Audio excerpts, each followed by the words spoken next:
Everybody, this is Gregory with How I Lost Over 100 Pounds and Kept It Off for 30 plus years, where there should be no hesitance in your weight loss and weight maintenance. Today I'm going to talk about responding to people who post on social media, what's the best way to lose X amount of pounds. Now, before I begin, if you need help with weight loss, contact me through the Clarity FM link found here in the episode notes. Also check out my website, which has tons of articles and recipes that might be useful to you. My 2 books, which you can find on Amazon. And if you appreciate my content, there is a link to make a donation via credit card. All right, so I see these on social media. I don't spend a lot of time on social media, but I used to post links to my episodes on different Facebook groups that deal with weight loss and dieting and all these things. And that's one of the kind of reoccurring posts that I see is, what's the best way to lose 20 kilos? What's the best way to lose da-da-da-da-da? And it just reminds me of what we've talked about here, right? The crash dieting. You know what's the best way to lose 20 kilos? Is don't have a disordered relationship with food. The first step is to recognize that you have a disordered relationship with food.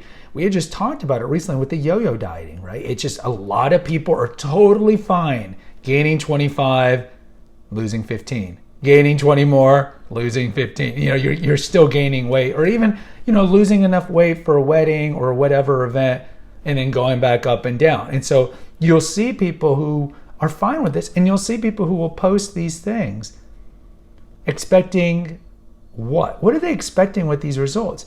We live in the instant gratification pop a pill world. We're looking for the next thing, like Ozempic. We have a video on Ozempic, right? The diabetes drug that makes you lose weight so long as you're taking it for the rest of your life, and who knows if it's going to give you thyroid cancer and all these other cancers and shut down your liver and all the, doesn't matter, right? I need to be skinny.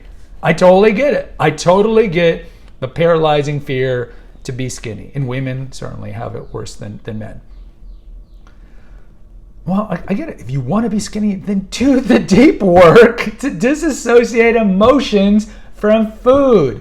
And look, most overweight people have this relationship with food. That's why you're not like a dog who can just eat the food and walk away. So the first step is acknowledging this, is acknowledging that you have a disordered relationship with food. That takes a lot. Half the people who are fat can't even do that. You ask a fat person, and no one will ever do this, right? Because you don't want to hurt the fat person's, you don't want to hurt their feelings, and the body positive movement, you probably get sued if you ask them this question. But why are you fat? They're going to be, metabolic, glandular problem. Most people are going to be like, you know what? I eat too much because I'm trying to numb a pain from childhood, or I eat too much because I'm lonely. I eat too much because I'm depressed. Some people will say that. Most people won't say that. Most people will deflect it because they don't even know. They don't even know why they do it. So the first step is to realize you have the problem, right? Then the second step is then fix the problem, which takes hard work. You got to go to therapy. There's a long process that might entail.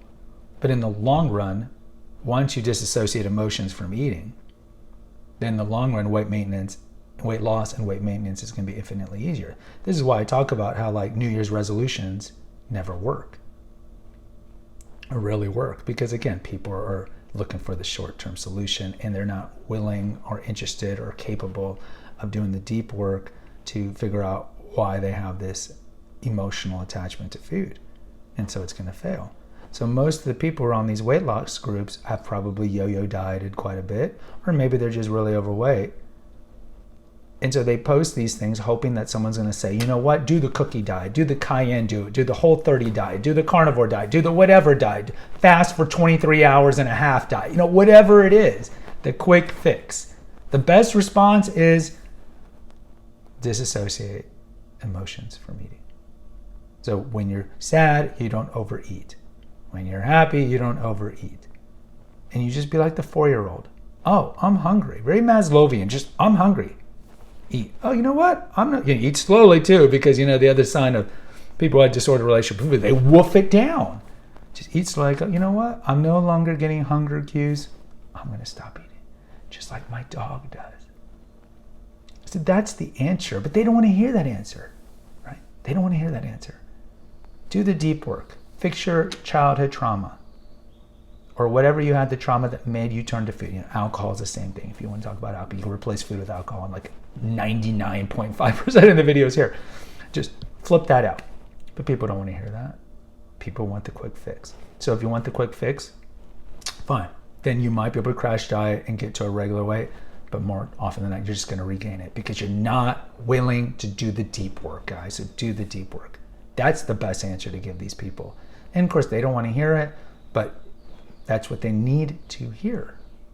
And ultimately, sometimes you have to be cruel to be kind. It's not even being cruel to be kind, but this is what they need to hear. And even though they don't want to hear it in the long run, if they hear it and actuate it, put it into plan in the long run, then they'll have a better relationship with food. They'll have a normal relationship with food. And then the rest of the weight loss and the weight maintenance will be infinitely easier.